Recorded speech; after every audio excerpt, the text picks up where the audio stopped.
રતિના જન્મી લોકે નેતા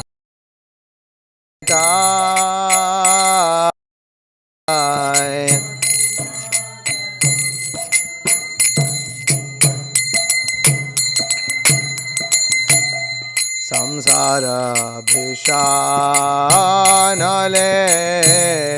दिवानिशि ज्वले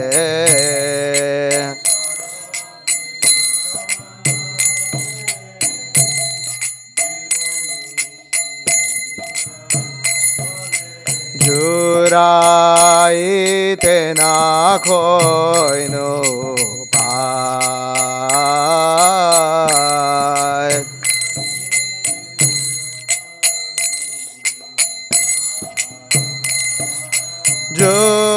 जुराईते ना खोइनो पाय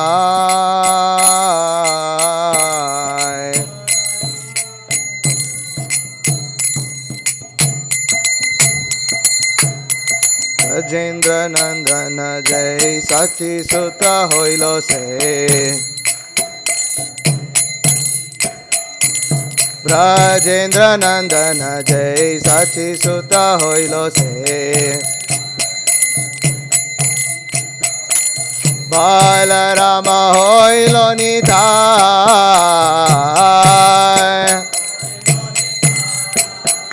बालराम होइलो निताय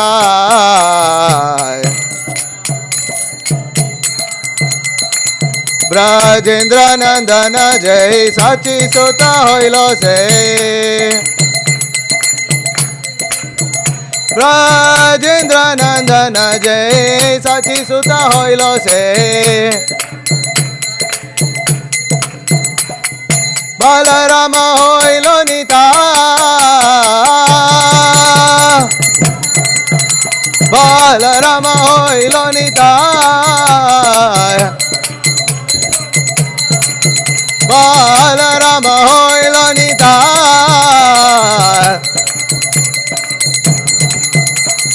बालराम होइलो निताय बालराम होइलो निताय दीन हीन जत थिलो हरि नामे उधारिलो दीन हीन जत थिलो हरि नामे उधारिलो तार साखी जगाय माधाय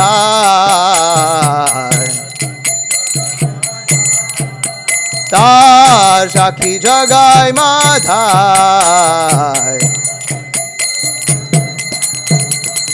हा हा प्रभु नंद सुत वृषभानु सुत जुता हा हा प्रभु नंद सुत वृषभानु सुत जुता करुणा करो ए भारो करुणा करो ए भारो नरोत्तम दास कोई ना तेलियो रंग पाय नरोत्तम दास कोई ना तेलियो रंग पाय तो बिने के आते आमा तो बिने के आते आमा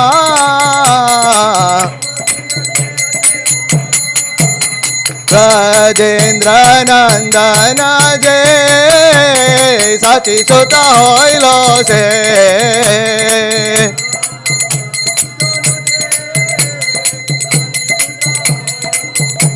ब्रजेंद्र नंदन जय सची सुत होइलो से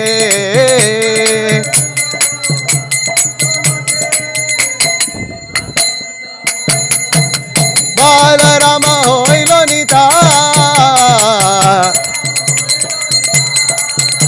Balarama hoilo nitai.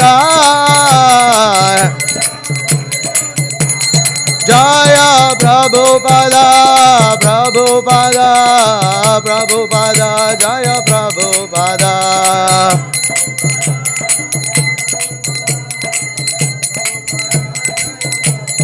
Prabhupada, Prabhupada, Prabhupada, Jaya Jaya Prabhupada.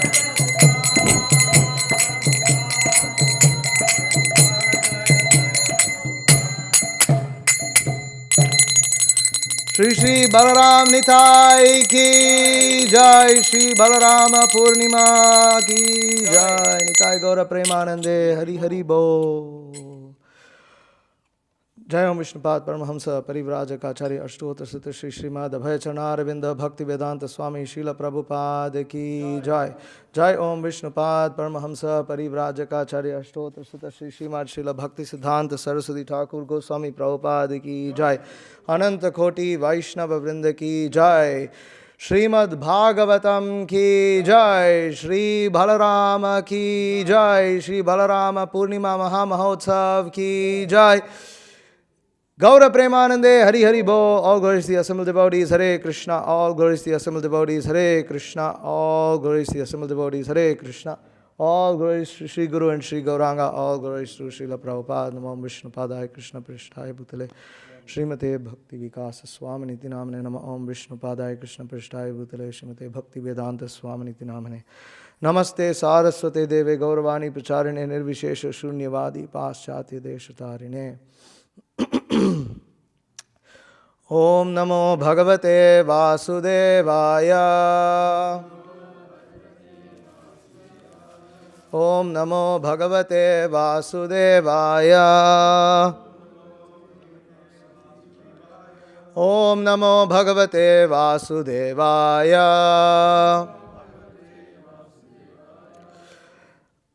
Reading from Srimad Bhagavatam, Canto 7, Chapter 15, Text 45.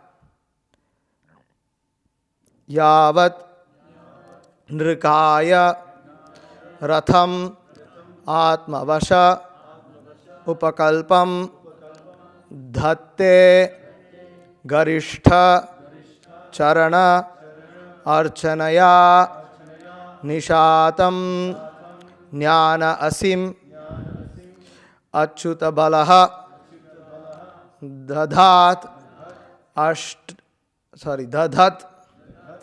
astashatruhu swa anandatushtaha upashantaha idam vijahyat. Translation purport. Sorry. Hare Krishna. Okay, text. Yavandrikaya rathamatma vasopakalpam. Yavandrikaya rathamatma vasopakalpam. Dhatte garishta charanarchanaya nishatam.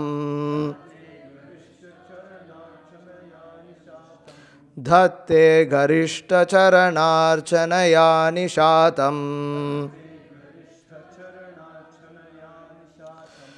Jnanasimachyuta balo dhadadashta shatruhu. Jnanasinam achyuta balo dhadadashta shatruhu.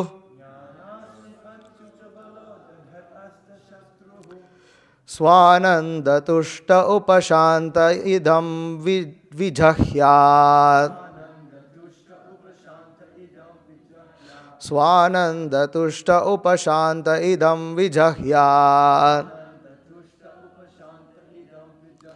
Yavandrikaya ratamatma vasopakalpam. Dhatte garishta charanarchanaya nishatam. Jnanasimachyutabalo dhadadashta shatru Swanandatushta upashanta idam vijahyat Yavandrikaya ratamatma vashopakalpam Dhatte garishta charanarchanaya nishatam Jnanasimachyutabalo dhadadashta shatru Swanandatushta upashanta idam vijahyat. Please repeat.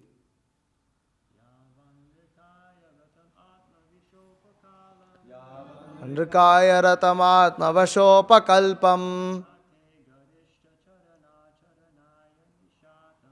Dhatte garishta charanarchanaya nishatam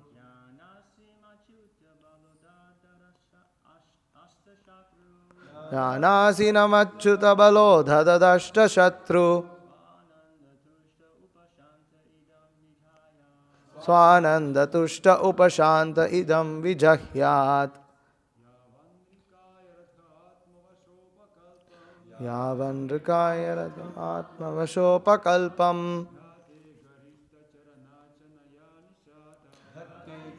Charanarchanaya nishatam Jnanasimachyutabalo dhadadashta shatru Swanandatushta upashanta idam vijahyat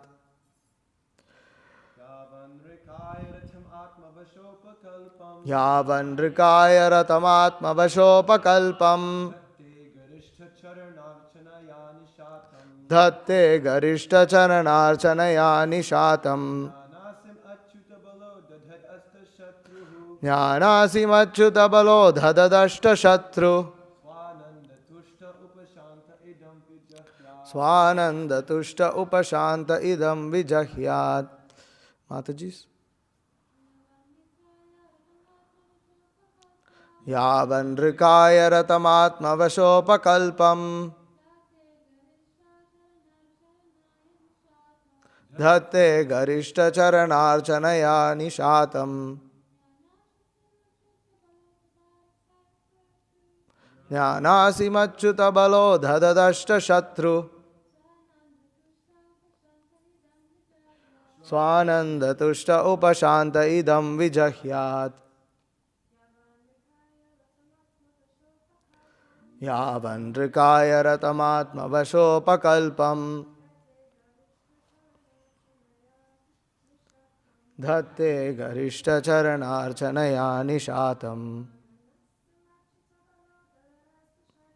Jnanasimachyutabalo dhadadashta shatru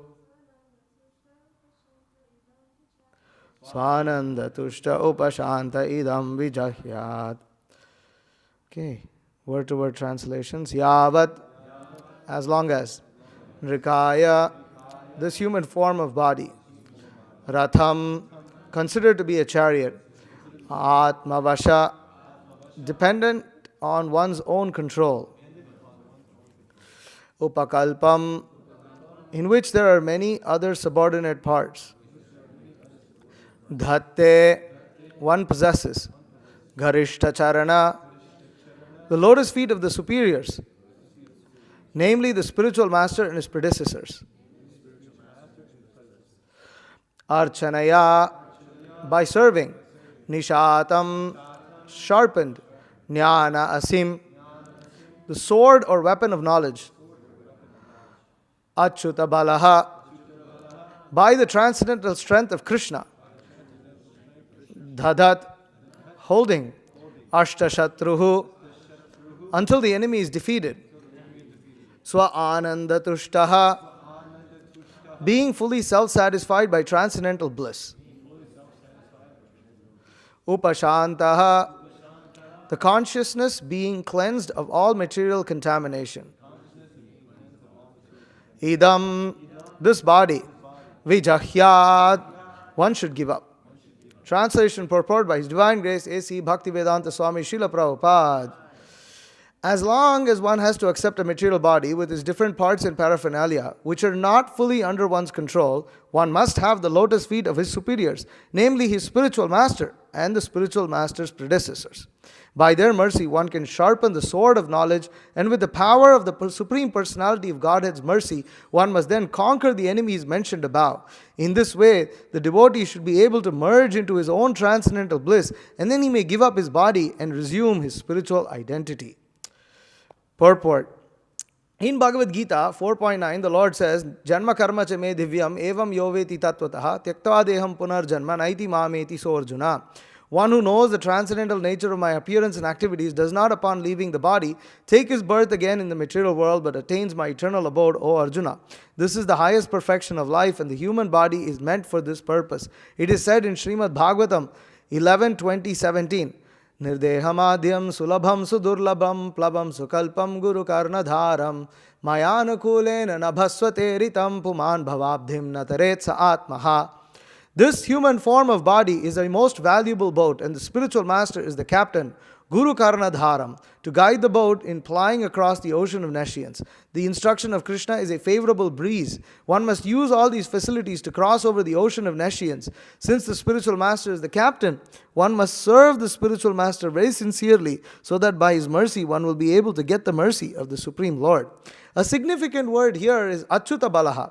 The spiritual master is certainly very merciful to his disciples, and consequently by satisfying him, a devotee gets strength from the Supreme Personality of Godhead. Sri Chaitanya Mahaprabhu therefore says, Guru Krishna Prasade Pai Bhakti Lata Bij.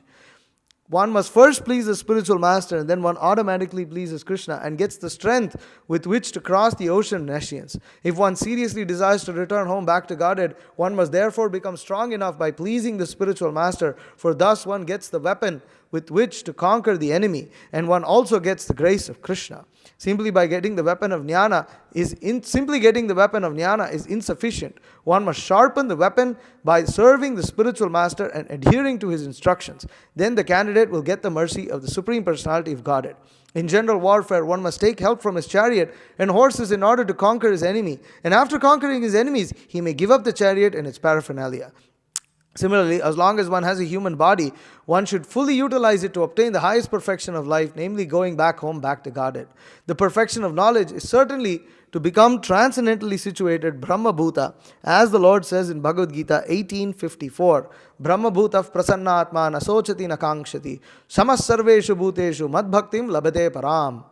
One who is transcendently situated at once realizes the Supreme Brahman and becomes fully joyful. He never laments nor desires to have anything. He is equally disposed toward all living entities. In that state, he attains pure devotional service. Simply by cultivating knowledge, as the impersonalists do, one cannot get out of the clutches of Maya. One must attain the platform of bhakti. Bhaktya mam abhijanati yavan yaschasmi tattvataha tato mam tattvato jnatva vishate tad anantaram. One can understand the Supreme Personality as he is only by devotional service, and when one is in full consciousness of the Supreme Lord, by such devotion he can enter into the kingdom of God. Bhagavad Gita 18.55.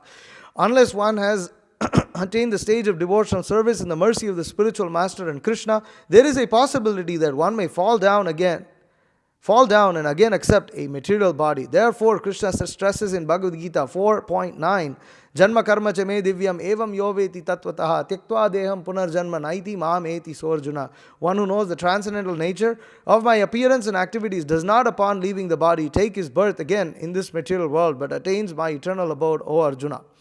The word tattvataha, meaning in reality, is very important. Tato mam tattvato jnatva. Unless one understands Krishna in truth, by the mercy of the spiritual master, one is not free to give up his material body.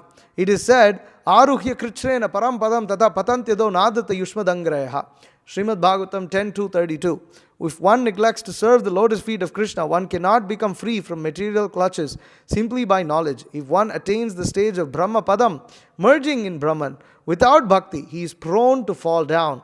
One must be very careful in regard to the danger of falling down again into material bondage. The only insurance is to come to the stage of bhakti, from which one is sure not to fall. Then one is free from the activities of the material world. In summary, as stated by Sri Chaitanya Mahaprabhu, one must get in touch with the bona fide spiritual master coming in the parampara of Krishna consciousness. For by his mercy and instructions, one is able to get strength from Krishna. And thus one engages in devotional service and attains the ultimate goal of life, the lotus feet of Vishnu. Significant in this verse are the words Jnanasinam Achyuta Balaha. Jnanasim, the sword of knowledge, is given by Krishna. And when one serves Guru and Krishna, in order to hold the sword of Krishna's instructions, Balaram gives one strength. Balaram is Nityananda. Vrajendra Nandanas Jai Sachi Sutta Hoilo Say, Balarama Hoilo Nitai.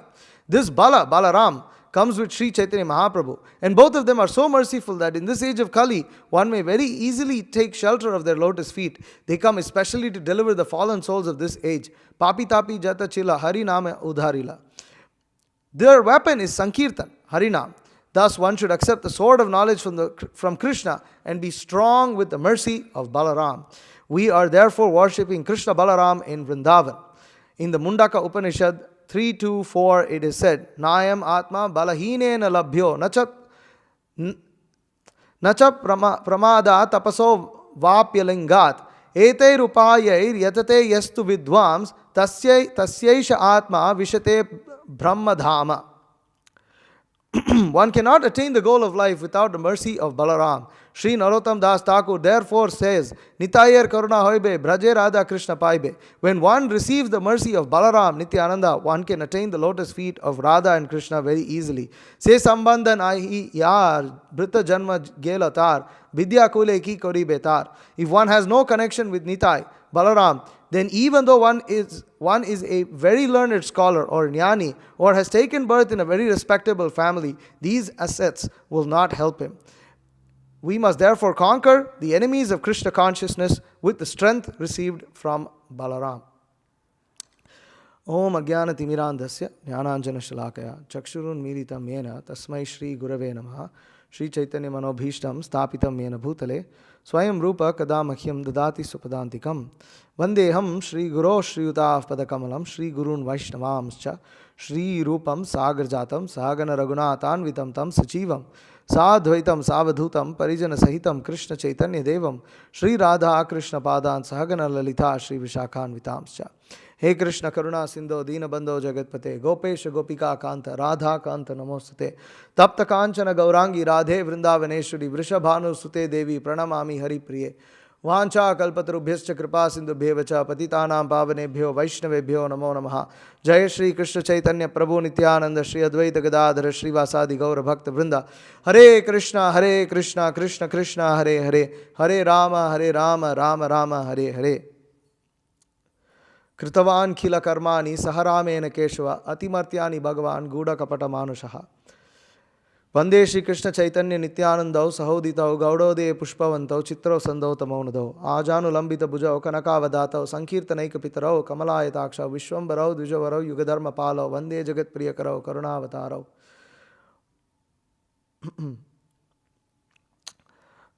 Yavan Rikaya Ratham Atma Vashopakalpam Dhatte Garishta Charana Chanaya Nishatam Jnana Simachyuta Balo Dhadadashta Shatruhu Swananda Tushta Upashanta Idam Vijahyat.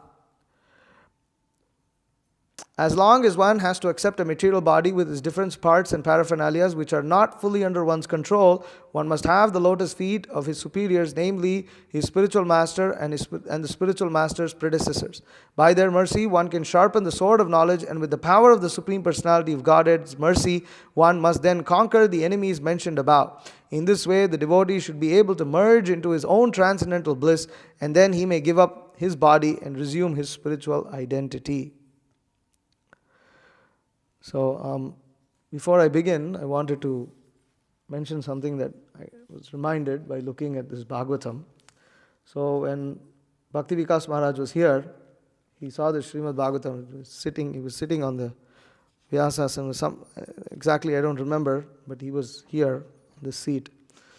And he looked at this Vyasasana and then looked at me and then said that this has to be fixed. Fixed meaning it's all ripped. Now it seems like devotees are using this as the jacket as a bookmark.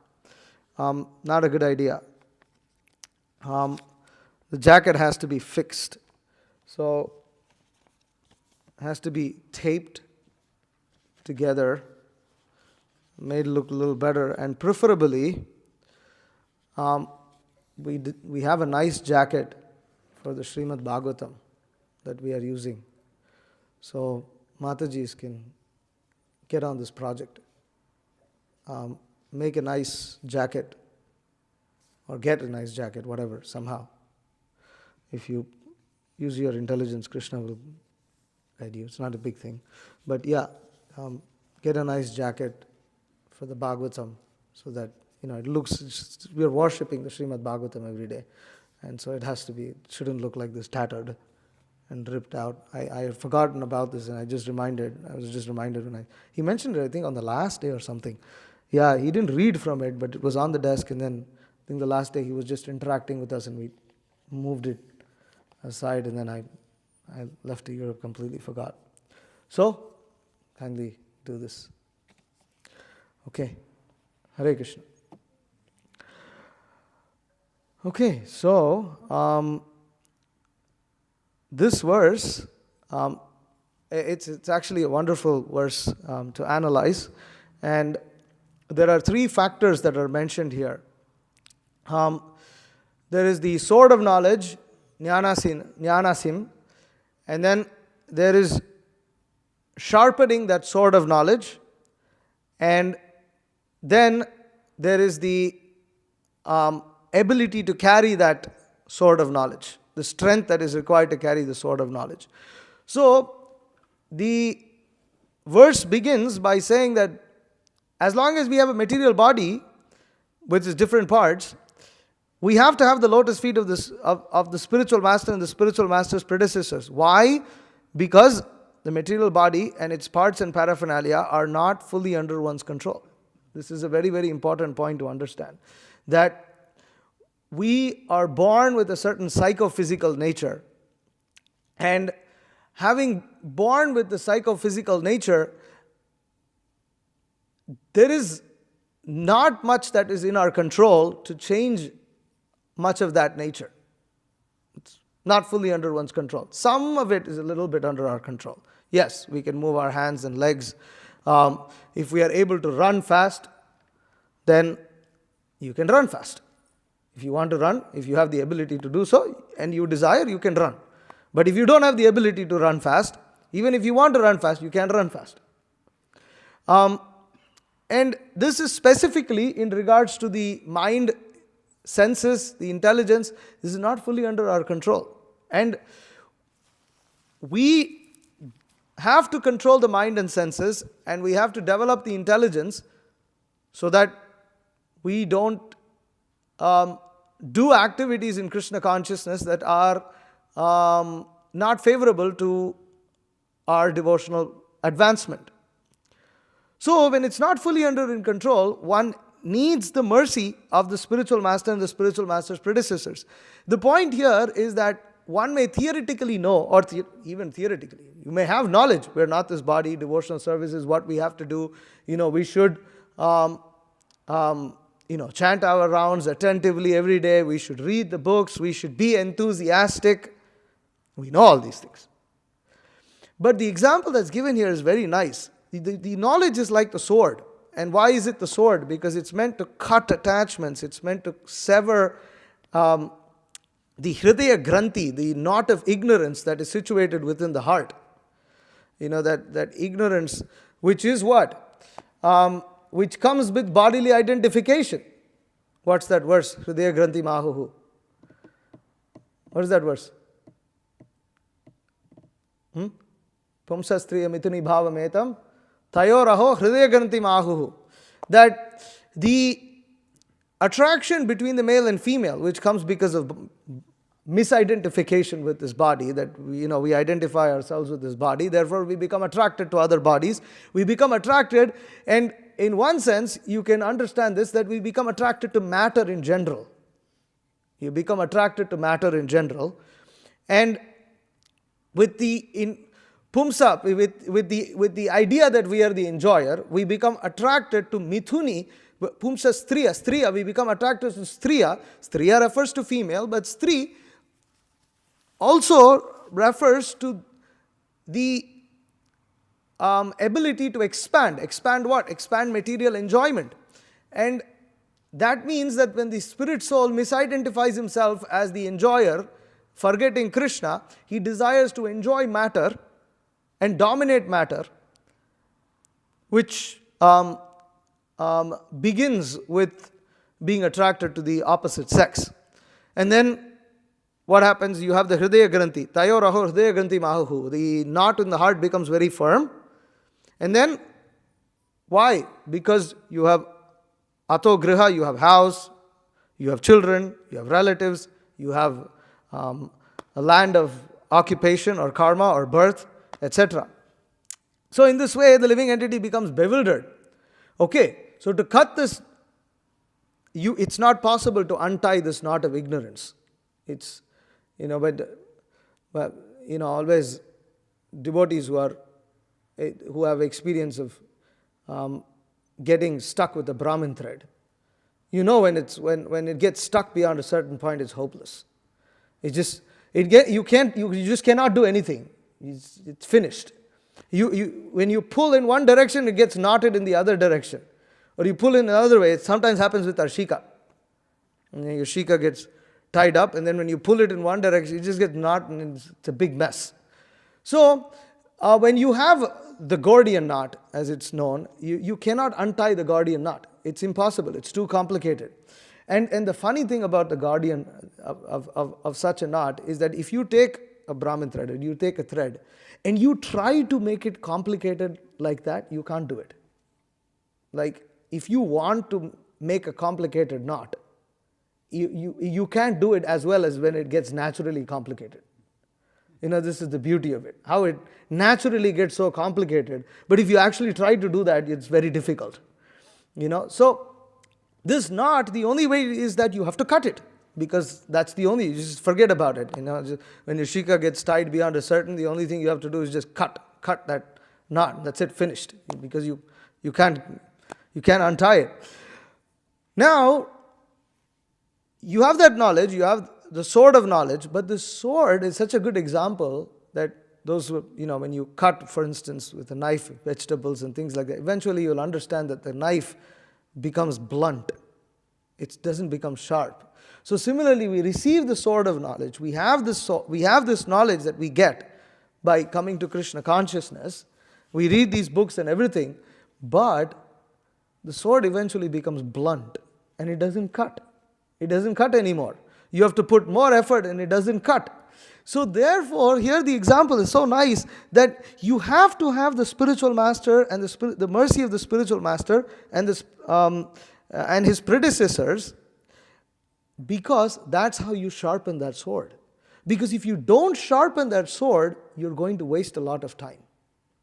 And when you cook, if your knife is not sharp, you're just going to waste so much time trying to cut. And in fact, in some cases, you just cannot even cut. You waste a lot of time. There's so much effort, energy, frustration, bewilderment, and the result also is not achieved. Now, if the sword is sharp, then it cuts easily. If the knife is sharp, it cuts, and then it's easy to go. So one must have that the mercy of the spiritual master, and then because it's a sword. Now you have the sword, it's sharp, but then because the body is not completely under our control, we need Krishna's mercy to lift that sword and employ it. And that is Balaram's mercy. So this is how you see that picture. It's very wonderfully presented here. That if we do not stick to the instructions of the spiritual master. So what does it mean? Instructions, only if one follows the instructions of the spiritual master, one will have the mercy to sharpen the sword.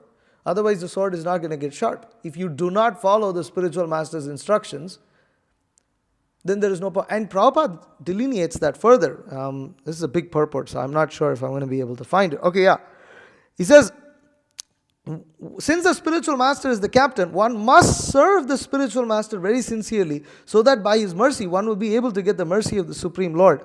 The Prabhupada specifically, he specifies about serving, so I'm trying to see.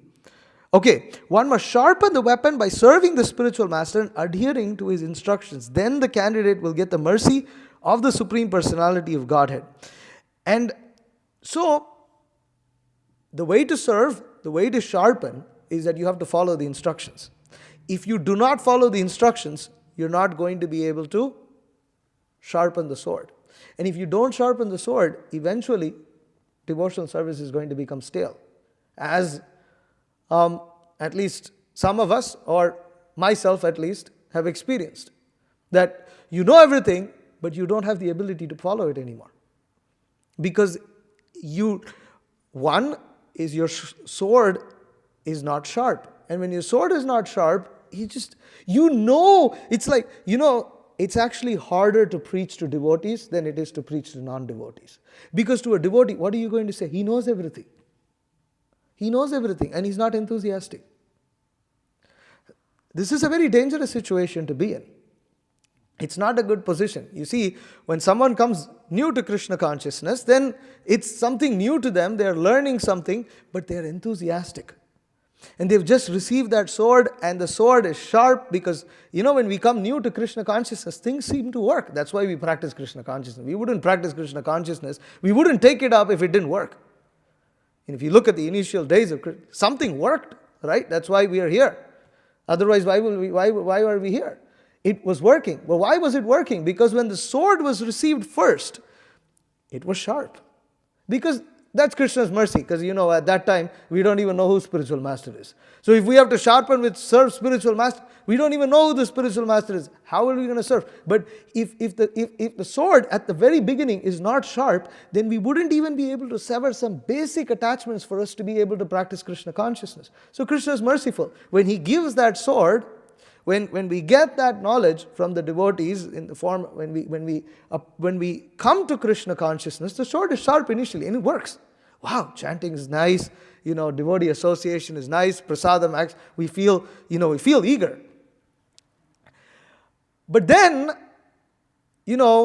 sometimes it feels like, you've reached a point where it's like, it doesn't feel that fun anymore. It doesn't feel that enthusiastic. It doesn't feel that, or things it doesn't seem to be working the same way, But that's not because the process is not working. It just means that the knowledge has now become a bit blunt. And now, in order to sharpen that sword, what do you need? What do you need to sharpen the sword after coming to Krishna consciousness? What's the next step after coming to Krishna consciousness? What do you do? Huh?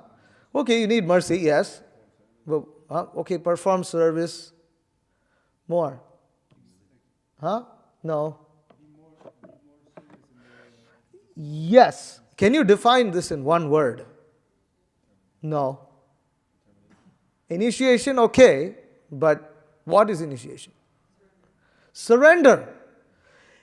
This is where Krishna makes it hard. See, Krishna gives the knowledge, and initially it seems like it's working.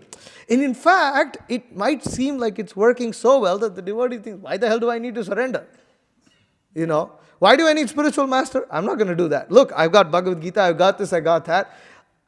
I'm just going to chant and I'm going to practice Krishna consciousness the way I think I'm going to practice Krishna consciousness. That's when the sword becomes blunt and it doesn't work. And then one suffers. Because, you see, before one comes to Krishna consciousness, before one has the knowledge, one is just in plain ignorance. You don't know anything better. You don't know anything better, so anyways, in one sense, when suffering after one obtains knowledge is worse than suffering before one obtains knowledge. Because once you obtain knowledge, you kind of know what's going on. You can try to forget it, and people do a pretty good job of forgetting it. But still, it's there. You can't completely forget. Because just like if you've had experience using a good knife, when you cook. When you use a bad knife or when you don't have a knife, you will remember that you used a good knife. Before you used a good knife, you just think this is how you're going to cut. And this is how you have to spend time, cutting. So when you've used something better, you cannot forget that. You just can't forget it. You'll always remember, yeah, that was better. Yeah, that was just better. So, Krishna has designed this process in such a way so that the devotee or the aspiring devotee surrenders unto the spiritual master. And when he surrenders unto the spiritual master, or when he's attempting to surrender, there is newfound enthusiasm. Devotees have experience of this. When we come to Krishna consciousness, there is enthusiasm, then there is some struggle, then we become fixed up, and fixed up meaning, okay, now I am going to become serious and I'm going to become initiated. I'm going to become a proper disciple, accept a bona fide spiritual master, and I'm going to become initiated. Then there is some newfound enthusiasm up till the point of initiation.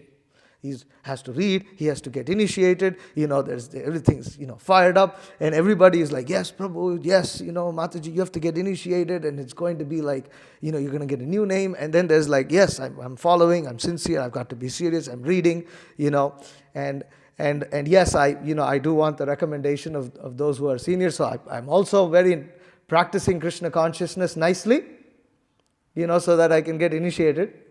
So there's some, and things are working, right? There's some nectar, it's not that it's just a show. There is some nectar. Then initiation happens, and then after that it feels like, what's next? What's next? Guess I have to do the same things I was doing before I got initiated. Yeah, because that's what you have to do. That's Krishna consciousness. It's the same thing, but the point is, at that point, now, a devotee has to develop, at this point, he has to surrender unto the process of giving pleasure to the spiritual master.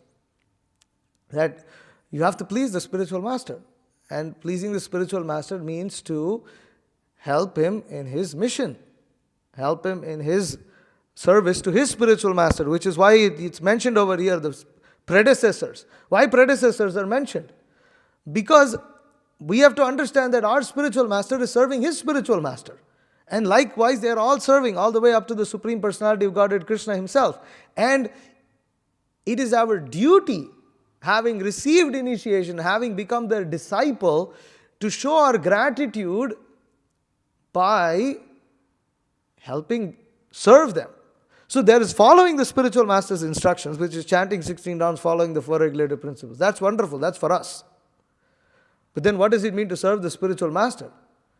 It means to help do something for their service to their spiritual master.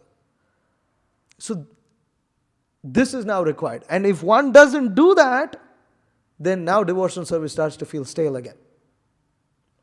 And things aren't working. Again, there is struggle, bewilderment, same things. Same frustration. Now, at this point of time, and during this whole process, the other factor that we should remember is that one needs the strength to lift the sword. And this is where Balaram comes in. That why one needs strength? Because ultimately, a devotee at this stage realizes that now he has to assist his spiritual master's mission.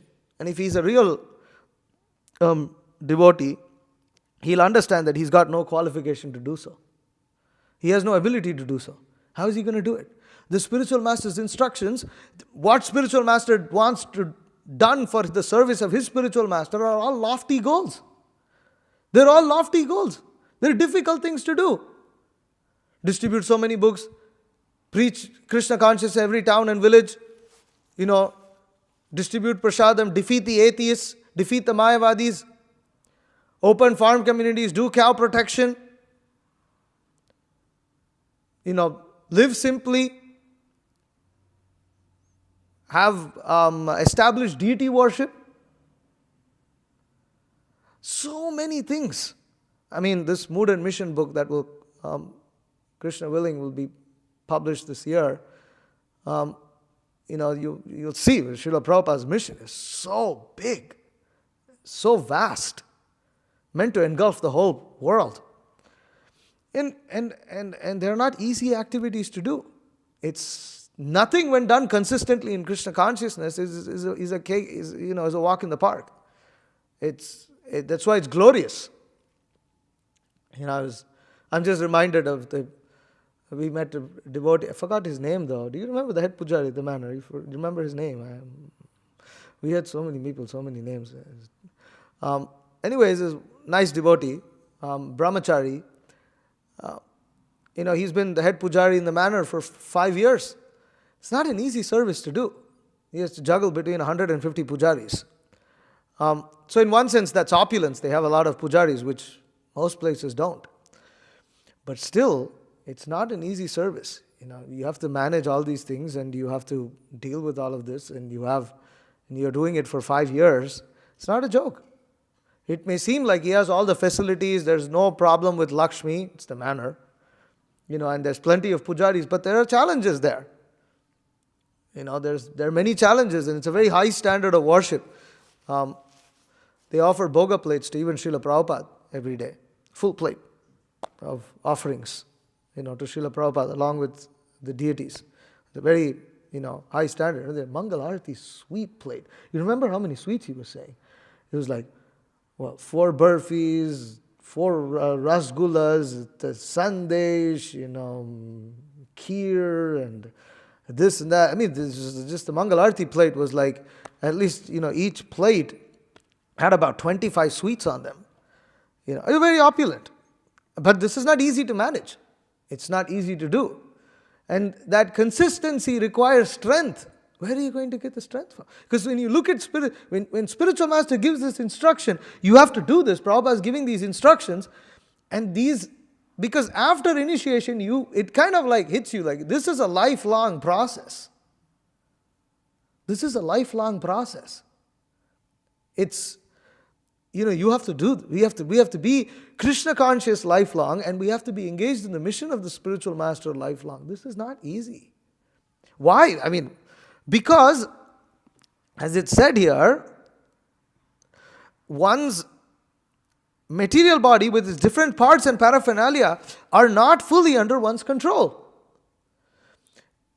Include material nature in this, because this material body is required to deal with material nature. That Srila Prabhupada makes that point later.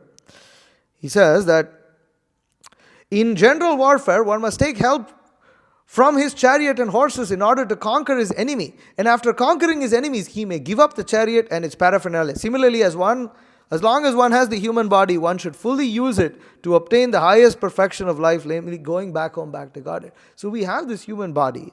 This human body is meant to interact with this material world. And there are many, many challenges in doing so.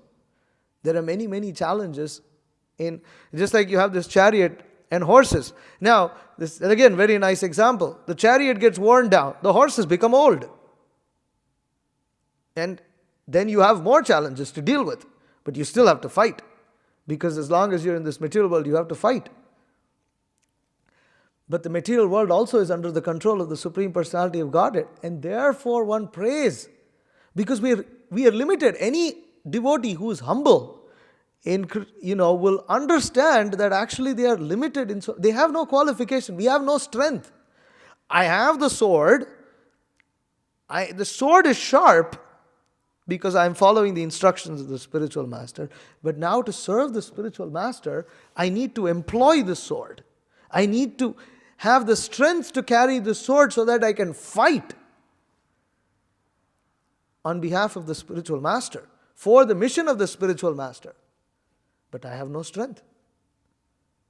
Therefore, one prays to Balarama Hoilo Nitai, that the Supreme, because we don't have strength, and that feeling of helplessness is the secret to empowerment. Because one has to be empowered. And this is the beauty of Lord Balaram's mood. Sri Balaram is the Supreme Personality of Servitor Godhead.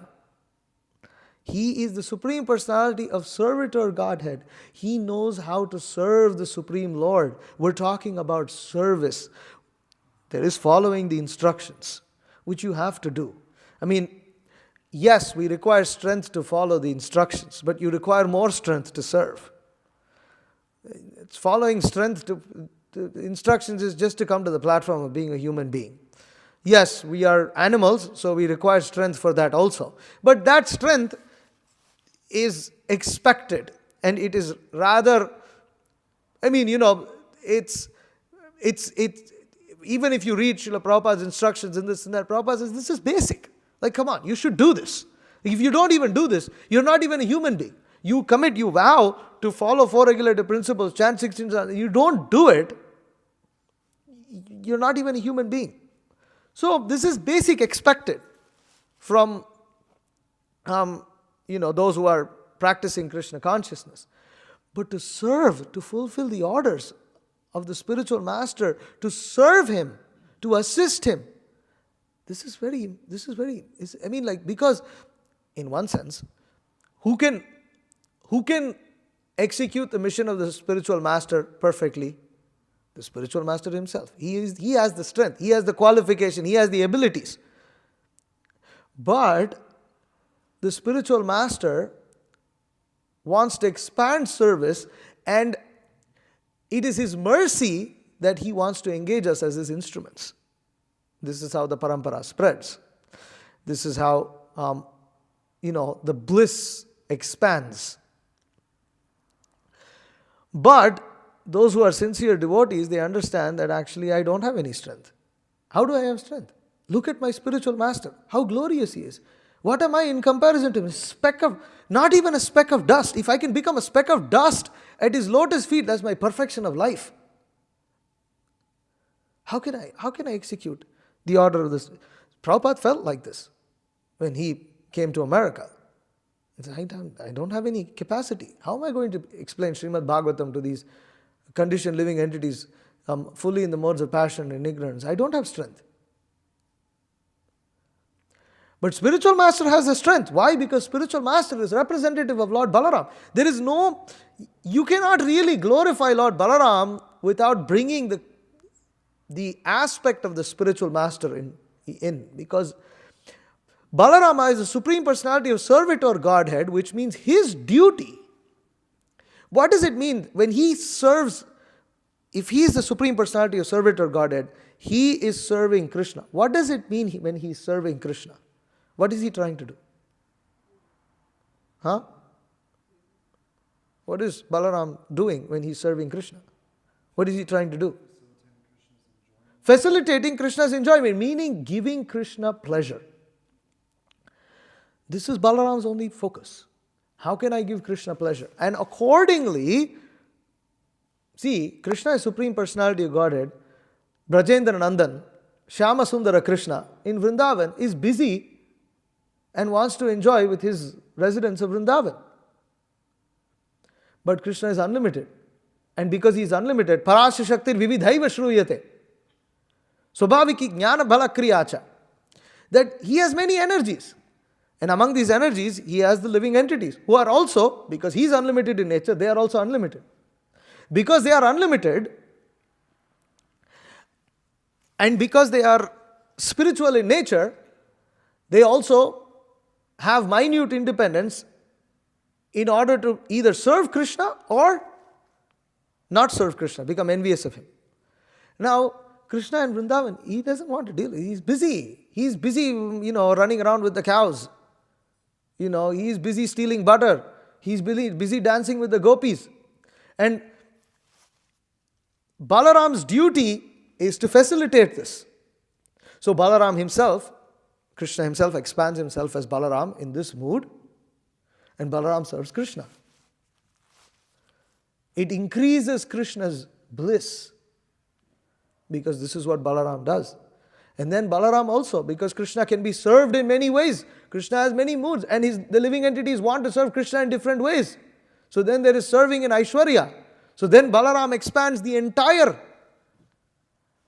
spiritual universe, where you have the Vaikuntha planets, where there are different moods in which the Supreme Personality of Godhead is served. And Balaram himself expands himself as the different paraphernalia of the Supreme Lord.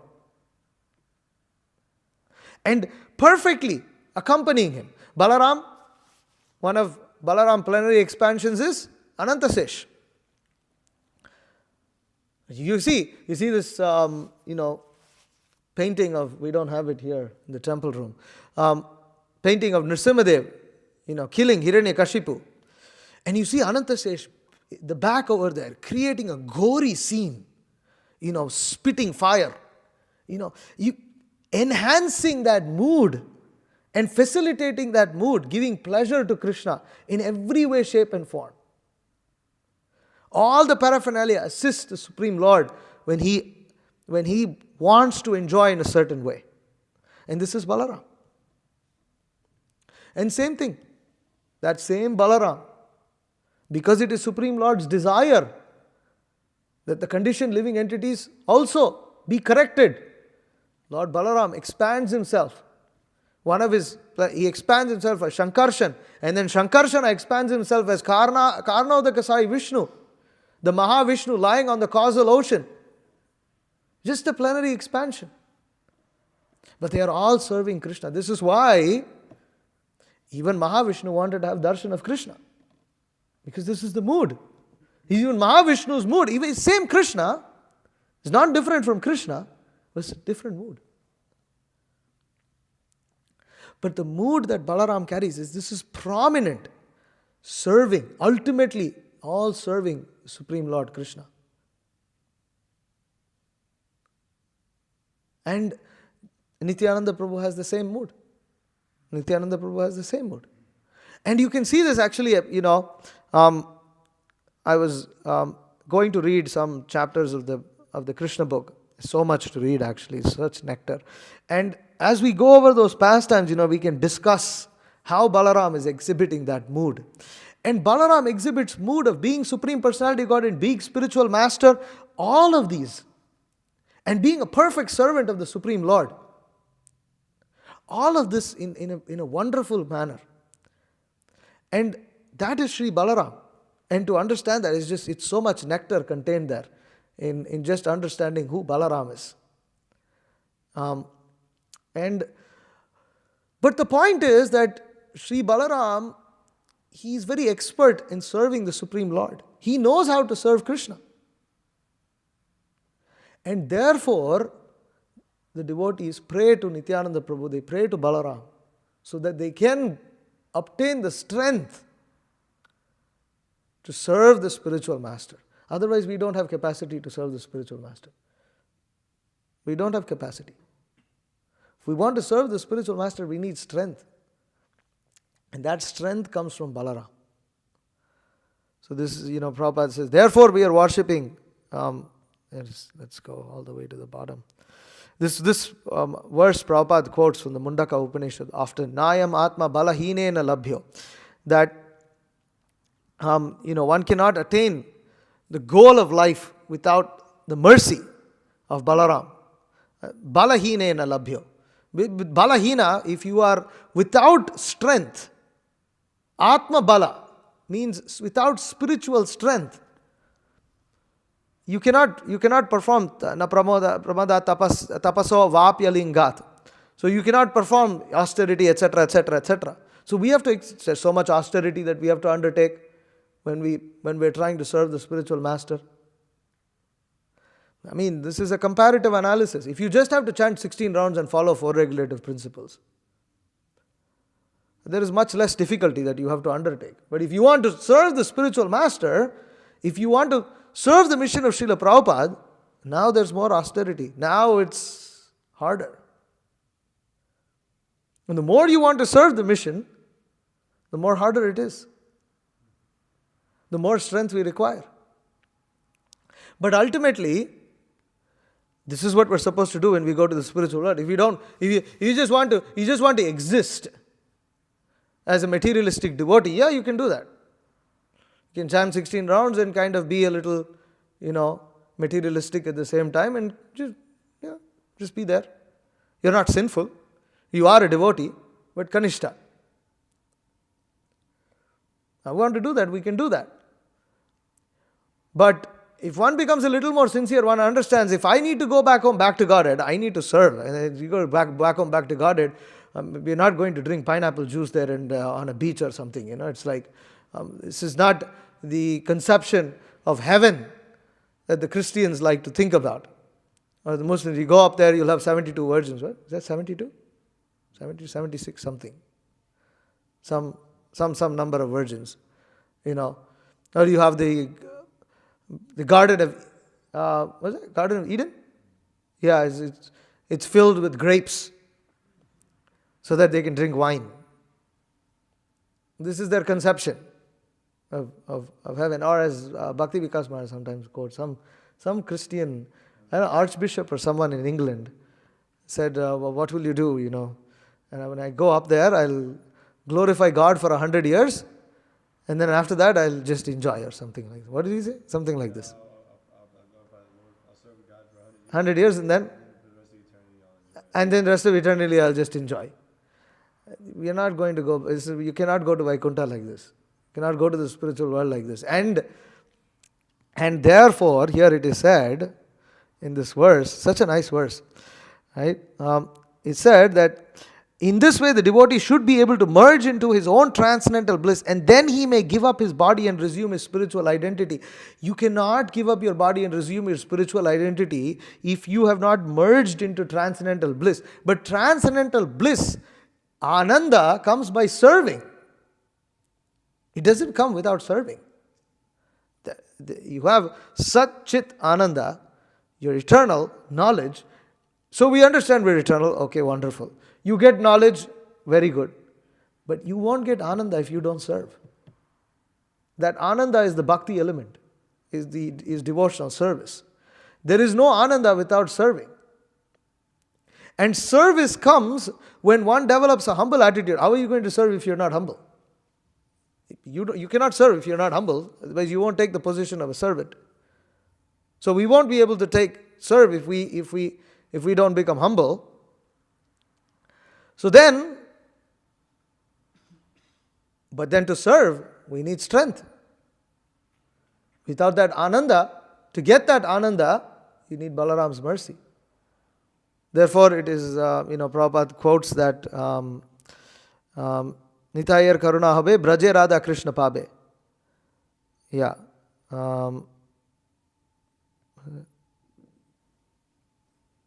Sachisuta Hoila say Balaram. Therefore, we are worshipping Balaram. Okay. One cannot attain the goal of life without the mercy of Balaram. Shri Narottam Das Thakur therefore says, Nitayar Karuna Hobe Braje Radha Krishna Pabe. When one receives the mercy of Balaram Nityananda, one can attain the lotus feet of Radha and Krishna very easily. So therefore, one has to surrender unto Sri Balarama Nityananda. And that's why Balaram, it's so appropriate that when he incarnated with Lord Chaitanya Mahaprabhu, his name was Nityananda. Because Nitya Ananda, he is eternally and always perpetually happy in bliss. Why? Because he's serving. He's serving Chaitanya Mahaprabhu. And by his own example, he shows, he's so blissful that he has no concern for rules and regulations of this world. What's that song? Avaduta Nityananda Rai. There's a song about Avaduta Nityananda. I forget. I'm not so well versed. But there's a wonderful song. I think it's by Lochan Das, is it not? Anyways, I'm not sure. But anyways, yeah. So, Nityananda Prabhu is ecstatic. Balarama is ecstatic. They are always intoxicated in love of Godhead by serving. And when one serves Balaram, when one wants to serve the spiritual master's mission, serve the spiritual master by assisting in his mission, then one will develop the eagerness to pray to Sri Balaram. And therefore Balaram Purnima is very important For us, this day is very important for us to remind ourselves. Otherwise, our devotional service will become stale. You may have Sat, you may understand that you're eternal, you may have knowledge that Krishna is Supreme Personality, you got it, but without Ananda, bhakti becomes stale. Bhakti doesn't become, without the bliss element. And to have the bliss element, one has to pray to Balaram to carry the sword of knowledge. And the sword of knowledge is effective when one follows the instructions of the spiritual master to be a proper devotee, chant our rounds, follow the 4 regulative principles, rise every day, read Prabhupada's books, rise early every day, read Srila Prabhupada's books, associate with devotees, take Krishna Prasadam. This is following instructions. By doing this, there is potency, because the sharpened sword becomes sharp. But then, still, you need mercy of Balaram. Okay, Hare Krishna. So in the evening, we'll read from Krishna book, and we'll see here. So there's only an hour in the evening, but it's very nectar, so much nectar. Oh my Krishna! I've noted all the chapters here, but I came across this verse this morning, and I was too tempted, so I decided to speak on that. Hare Krishna. Any questions or comments?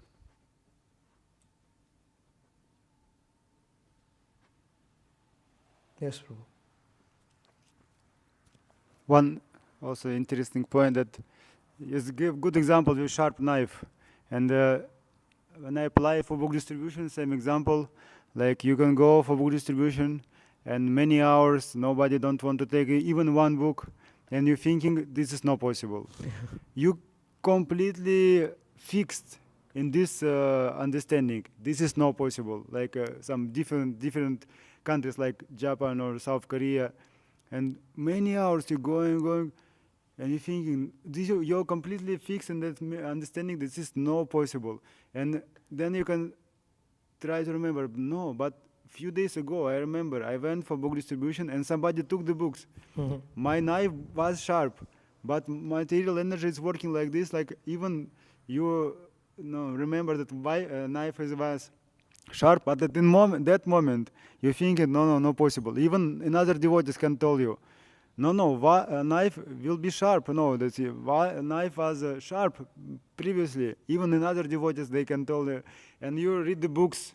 Also, this knife was sharp. No, it's possible. Knife can be sharp. No, it's not possible. No, like in our devotion, also some devotees they can lose the faith. Yeah. No, and then in other devotees they can tell you, no, it's possible. Knife will be sharp like this again. No. I don't want. This is amazing how it's working. It is so powerful energy. Yeah, it's forgetfulness of Krishna. Material energy is very powerful. So, we have to understand that the material nature itself, it's designed for us to forget Krishna. And if we become slack in our devotional service, then we forget Krishna. Because the material nature, modes of energy just work that way. You don't have to forget Krishna, you don't have to do anything. But to remember him, you have to do something. And to not forget him also, you have to do something, which is practicing Krishna consciousness. Therefore, generally, those devotees who have a very prayerful attitude, because they're humble, and they realize that actually I don't have any strength. They always pray to execute their service, including book distribution. And because they are interested to serve, you may feel that it's not possible, but at the same time, if a devotee has a desire to serve, then he's left with no choice. It's like, what else am I going to do? We were talking with Keshav Bharati Maharaj, and I asked Maharaj, he said, you've been through a lot, and you've been through a lot of difficulties, been through a lot of problems. Some of them are actually very heavy. Still, when Maharaj was speaking with us, he was very enthusiastic. clearly had taste. He's now in his words, semi-retired. So he chants 64 rounds every day, and he reads for about 4 hours every day. But apart from that, he's also still preaching.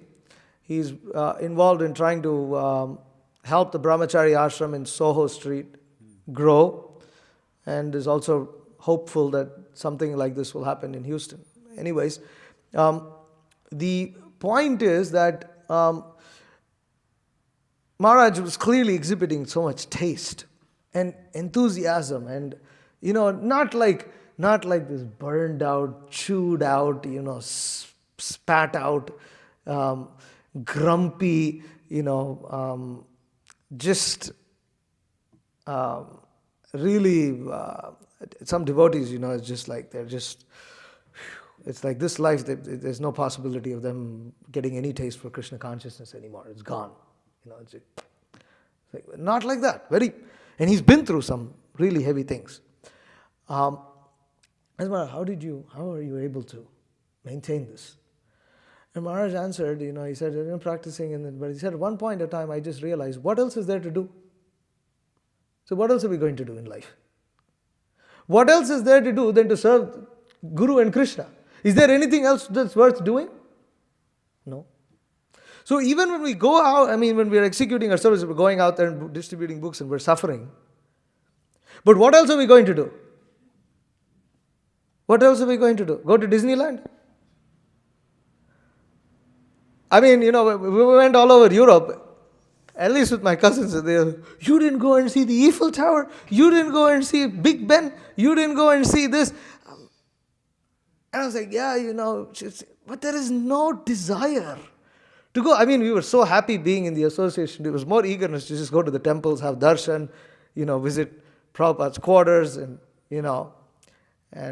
associate with the devotees, see what's going on. And devotees, went out on Sankirtan, and it was, what is it? Abhimanyu was saying he wanted to go and see the catacombs, But you never went. Yeah, he wanted to do Harinam in the catacombs of Paris. It's a creepy place. But you never went. And somebody else, they think crazy, Go all the way there. You don't know if you're ever going to go. You have to see all these things, but there's no taste. What else are we going to do? It's like, you think of everything else. So, if we don't have a choice, it means we have desire to serve, right? Because we can't do anything else. Then there is no choice. Then at that time we start praying. Because you pray, I can't do anything else. Krishna, help me. It's like, I can't do anything else. I am suffering. I don't know.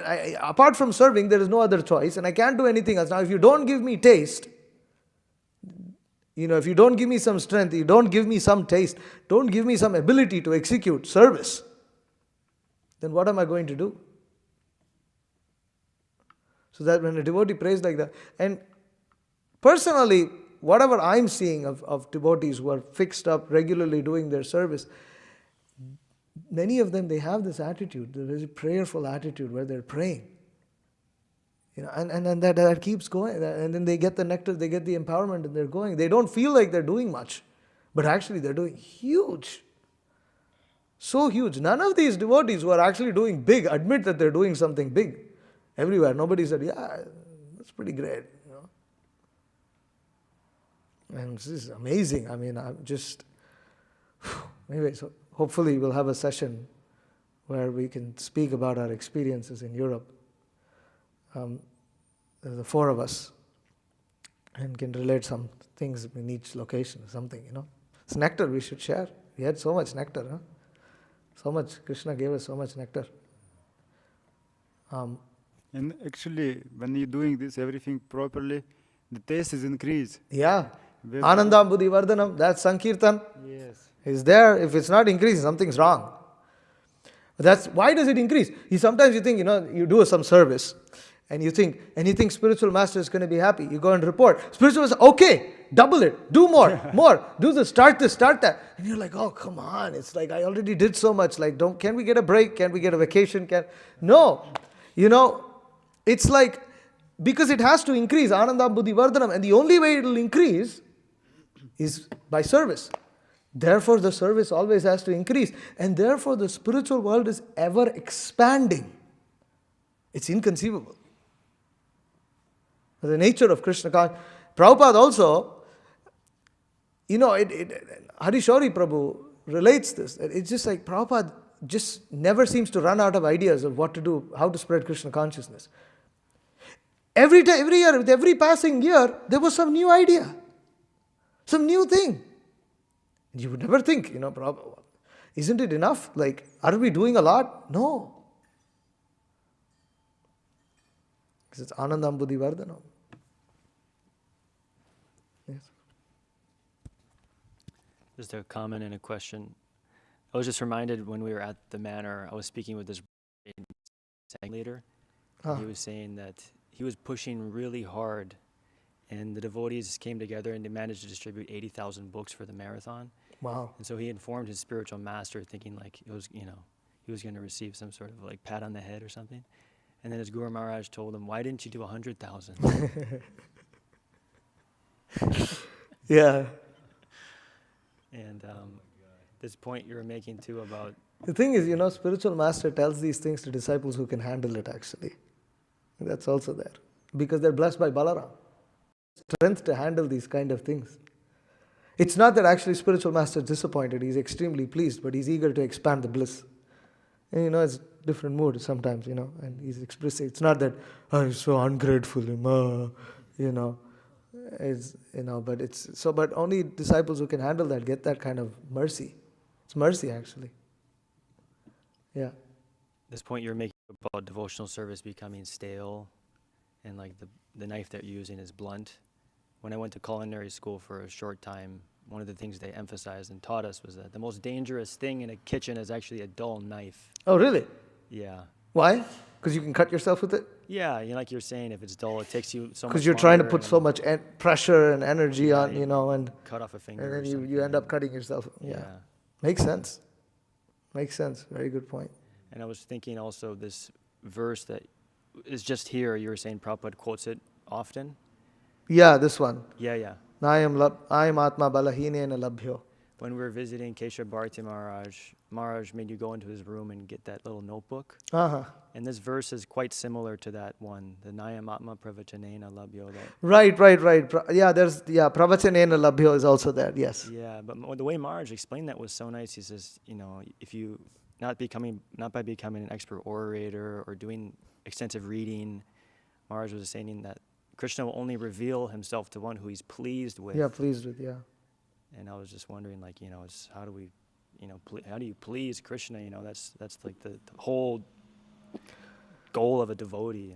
That's what we pray to Balaram for. He knows how to please Krishna. He is pleasing Krishna. See? He's dancing there. See, Krishna is playing the flute. Now Balaram, he knows exactly what to do. And then increases Krishna's bliss. That's Balaram.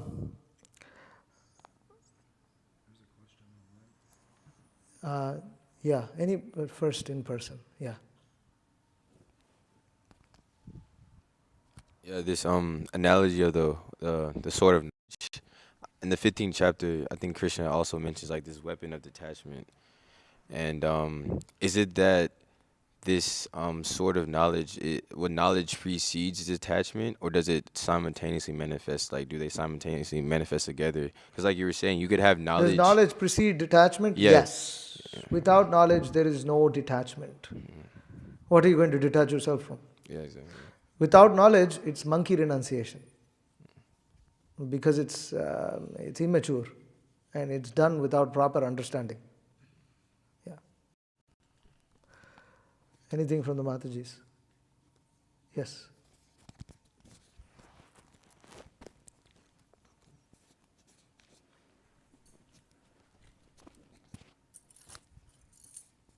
Just like this? Okay. It's just simple. I've been looking, and I know one time Mahotsa Prabhu had mentioned in a class that there were like prayers. Sorry? Basically, who mentioned in a class? Mahotsa Prabhu, some time ago. He had mentioned, he had even said the prayer, but like prayers that are, very suitable to like recite towards Krishna Balaram when, we come before them. So I was just wondering if you could like share like some prayers that would be like suitable in that regard. Prayers. But like you don't have to like right this second, but like at some Okay. point. You said Mahotsav Prabhu mentioned it, right? I'll ask Yeah. him. So, And he can also for share. like particularly like Radha Shamasundar, if there's like, because I know like when I was like living in Uttalavan, like you Particular know, who? for Radha Shamasundar. Radha Shamasundar. Oh, Radha Shamasundar is Brahma Samhita. Okay. Premanjana Churita Bhakti Vilochanena Santas Sadaiva Hridayeshu Vilokayanti Yam Shyama Sundaram Achintya Gunaswarupam Govindamadi Purusham Tamaham Bhajami. That's the verse. For Balaram, there's one famous in the Bhagavatam. Kritavan Kila Karmani Saharamene Keshva Atimartyani Bhagavan Guda Kapata Manushaha. It comes in the first canto. But if there are more, you can ask Mahotsav Prabhu. Maybe you can post that on that book scores group or something. Yeah, just ask there. Okay, question from online? While Krishna was constantly protecting and assisting the Pandavas for many years, why did Balaram take Duryodhana as a disciple, and why was Duryodhana still wicked? Okay, so Balaram is also Supreme Personality of Godhead. He is independent. And it's actually said that Duryodhana is his eternal servant. They have an eternal relationship. So, Balaram had affection for Duryodhana. And my understanding, now there might be something more, I don't know if anybody else wants to comment here, but one explanation which I've heard is that Balaram, Supreme Personality of Godhead, he chose to like someone, he can choose to like someone even if they're a demon. That's it, period. Over. You know, it's like that. Now, why didn't Duryodhana reform? Again, because it was required for the service of Krishna. Krishna wanted Duryodhana. Duryodhana was the agent to bring about the age of Kali Yuga, literally. Because of Duryodhana that the age of Kali began. Otherwise the war of Mahabharata would have not happened if Duryodhana was not as envious of the Pandavas. So the Supreme Lord's pastimes are not very easy to understand. They can be somewhat bewildering. But ultimately, they all give pleasure to Krishna. Krishna could have done things in many different ways. He could have executed the Mahabharata war in different ways. He could have Balaram could have completely reformed Duryodhana if he wanted to. But he didn't. And the reason is because that's how the Lord wanted to execute his pastimes, and that's it. As devotees, we have to understand that the Supreme Lord's pastimes are not always within. It is not that one can logically understand the Supreme Lord's pastimes. Sometimes the pastimes are executed because that's how the Supreme Lord wants to execute it. And why does he want to execute it like that? Because he can. He's a person and he's answerable to no one. As Krishna says in Bhagavad Gita, Name karmani limpanti, Name karma phalas priyaha. I think I'm quoting that wrong. He says, I don't have any action to perform. I don't have any duty to do. He can do whatever he likes. And so he does that, literally. So especially in Krishna's pastimes, it's not meant to be understood from a logical perspective. The other avatars, they have more reasoning, apparent reasoning. So it's all, when one tries to understand, analyze too much, then one kind of misses the point. Supreme Lord's pastimes are only meant to be analyzed through the words of the acharyas. And if the acharya says this is how Krishna wanted to do it, because that's how he wanted to do it, and that's the end, there's no more explanation required than that. It's finished. Sometimes acharyas explain different things. Like Bhaktivinoda Thakur explains the different asuras who came to kill Krishna and Vrindavan are different manifestations of of all the different anarthas we have. That's Bhaktivinoda Thakur can explain like that. But we cannot go beyond that. We cannot say anything more. You just understand it that much, finished. Okay. All right. Hare Krishna. Srimad Bhagavatam ki jai, Shri Balarama ki jai, Shri Balarama Purnima ki jai, Nitai Gaur Premanande Hari Hari Bo. Vancha